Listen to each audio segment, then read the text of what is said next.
கர்த்தருக்குள் பிரியமானவர்களே, பிப்ரவரி 10 இன்றைய பனித்துளிகளின் தலைப்பானது நன்மை செய்து தீங்கு அனுபவி. வசனம் 1 பேதுரு 2வது அதிகாரம் 20வது வசனம்.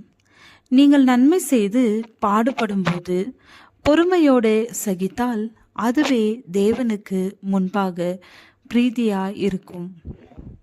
பண்டிகைக்கு ஒரு சில நாட்களுக்கு முன்பாக தபால் நிலையத்தில் வேலை செய்த தபால்காரருக்கு ஒரு அதிர்ச்சி காத்திருந்தது. அவர் ஒவ்வொரு கடிதமாக எடுத்து அந்த கடிதம் எந்த ஊருக்கு செல்ல வேண்டுமென பிரித்து கொடுக்கக்கூடிய வேளையிலே கடவுளுக்காக எழுதப்பட்ட கடிதம் ஒன்று அவருடைய கையில் கிடைத்தது. இதுவே அவருக்கு காத்திருந்த அதிர்ச்சி. அதிலே எந்த விதமான தபால் தலையும் ஒட்டவில்லை. வயதான ஒரு பெண்மணி மிகவும் கஷ்டப்பட்டு எழுதின ஒரு கடிதமாக அந்த கடிதம் இருந்தது. அதை பிரித்த அந்த தபால்காரர் படித்தபோது அந்த பெண்மணி தேவனுக்கு எழுதின ஒரு விண்ணப்பம் அதில் இருந்தது. அவருடைய ஒட்டுமொத்த சேமிப்பு தொகையாக $200 பணம் வைத்திருந்ததாகவும் அந்த பணம் திருடு போனதாகவும் அவர் எழுதியிருந்தார். அவர் ஆண்டவரிடத்தில் கேட்ட விண்ணப்பம் என்னவென்றால், என்னுடைய ஒட்டுமொத்த சேமிப்பு பணமும் திருடு போயிற்று. எனவே இந்த கிறிஸ்துமஸ் பண்டிகைக்கு சாப்பிடுவதற்கு கூட என்னிடத்தில் ஒன்றும் இல்லை. எனக்கு ஏதாகிலும் செய்ய வேண்டுமென எழுதி இருந்தார்.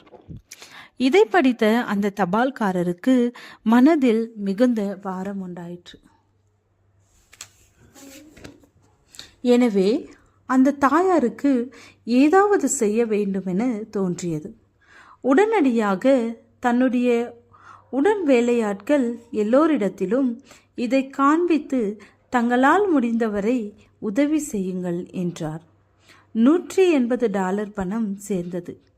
அதை விசேஷித்த தபால் மூலமாக அன்று மாலைக்குள்ளாக அந்த தாயாருக்கு கிடைக்கும்படி அனுப்பினார்.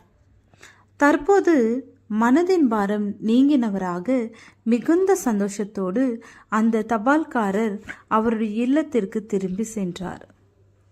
அதே தபால்காரர் ஒரு வாரத்திற்கு பிறகு அவருடைய வழக்கமான வேலையின்படி கடிதங்களை எந்த ஊர்களுக்கு செல்ல வேண்டும் என பிரிக்கும்போது மீண்டும் கடவுளுக்காக எழுதின ஒரு தபாலை பார்க்கிறார். அதே கையெழுத்து. எனவே அதை பிரித்து படித்தார். அதில் பின்வருமாறு எழுதியிருந்தது: நீ எனக்கு அனுப்பின $180 பணத்திற்காக தேவனே உமக்கு நன்றி. இது இல்லாதிருந்தால் என்னுடைய நிலைமை மிகவும் மோசமாக இருந்திருக்கும். ஆனாலும் நான் கேட்டதை விட $20 குறைவாக எனக்கு கிடைத்தது. $20 பணத்தை தபால் நிலையத்தில் வேலை செய்யக்கூடிய அந்த தபால்காரர்கள் கொள்ளை அடித்திருப்பார்கள் என எழுதியிருந்தார்.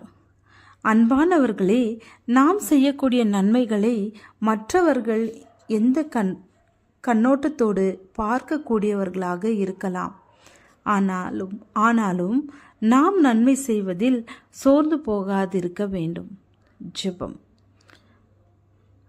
நன்மை செய்வதில் சோர்ந்து போகாதிருக்க எங்கள் பலவீனத்தை எடுத்து போடும் தேவனே.